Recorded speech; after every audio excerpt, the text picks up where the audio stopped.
Welcome to What's Next in Commercial Real Estate in Southwest Florida with Gary Tasman and Shawn Stoneburner. Every month we'll talk about what's happening in the market, what's next, and the impact it will have on our region. So today we're going to talk about the office market. Specifically, we're going to talk about the impact of the COVID-19 pandemic. It's not negative.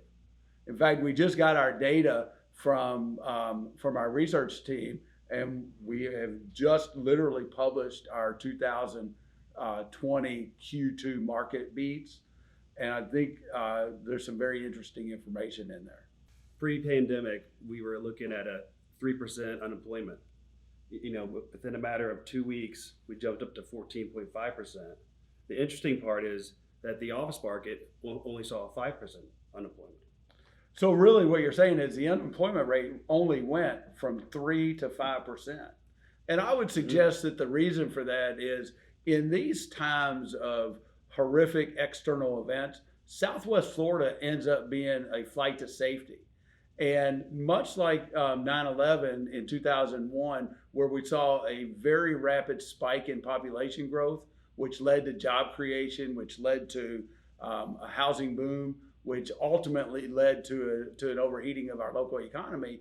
But in that process, what we found is demand for Southwest Florida, because of our quality of life, increased.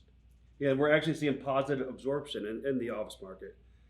Over the last 12 months, there's been about 77,000 square feet of office space absorbed.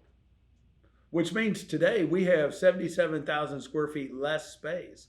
And because the economics don't support speculative building in the office market, the average rates are only $16 a square foot, and a builder couldn't build a new building and spec a new office building of those kind of rates. It would actually be almost twice that. We're seeing a very, very strong demand for office space, and we're actually going to see the market run out of office space in the near future. Yes, and that's one reason I think why we're seeing some of the new construction, particularly on Three Oaks off of I-75. I mean, when Humbert went out there with his medical group, a year and a half ago, he was the only person out there. Now we got Neogenomics building 150,000 feet. Scott Lynn, logistics company, built another 60,000 feet. We have a medical user looking to build a 60,000 foot headquarters space. Yeah, we just went under contract today on that. Yeah, so you're seeing that happening. We're seeing Cape Coral explode with commercial and office development now, but it's not speculative development. These are real users that have a need for new space that they can't find the existing space in the market. Now, what that does to the rest of the economy, it's a perpetual job creator as the construction starts to take hold. You have architects, you have engineers, you have all types of service providers that need space to continue to fuel the expansion. So we think it's going to happen, and it's going to continue for a while. And the good thing is we do have enough land, unlike many other parts of the state. So if you do happen to be interested in selling your property right now, we have a very specific process, and it's a completely no obligation.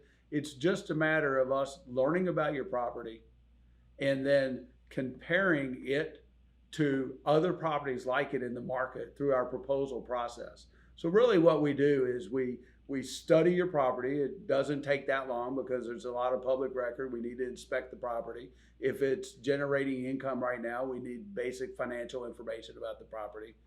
And once we have a comfort level that we know the asset, we're going to look for other similar assets and see in the market what's happening with real data points with properties like yours. So we're very, very data driven in terms of how we would focus on positioning your property in the market. And then the other part of the proposal is simply it's going to tell you in writing what we do to help you get the highest price in the shortest amount of time. So Shawn, talk to the viewers about our controlled auction process. By positioning the property correctly, we're able to create a lot of interest and usually have multiple buyers interested in the property. We'll then set a date, a call for offers date, where they all have to have their offers in, let's say by 5 o'clock on Friday the 12th. Then we put all those buyers against each other where they basically bid up the property to get the highest possible price. Like Cape Coral Parkway. Yeah, that's a great example. We received 4 offers within 2 weeks, and it's going to sell for 95% of ask. So by having multiple buyers going after a single asset with a date-specific deadline, we're often able to get higher than ask price in a short amount of time. So now is the best time to sell. The inventory is low. There's a very, very large available amount of cash at low interest rates, and the population is growing. So the demand for your product, the demand for your building, the demand for your space is greater today than it has been in any time in recent history. We want to be your go-to guys for commercial real estate brokers in Southwest Florida. Give us a call or email us at timetosell@cpswfl.com or call us at 239-829-5400.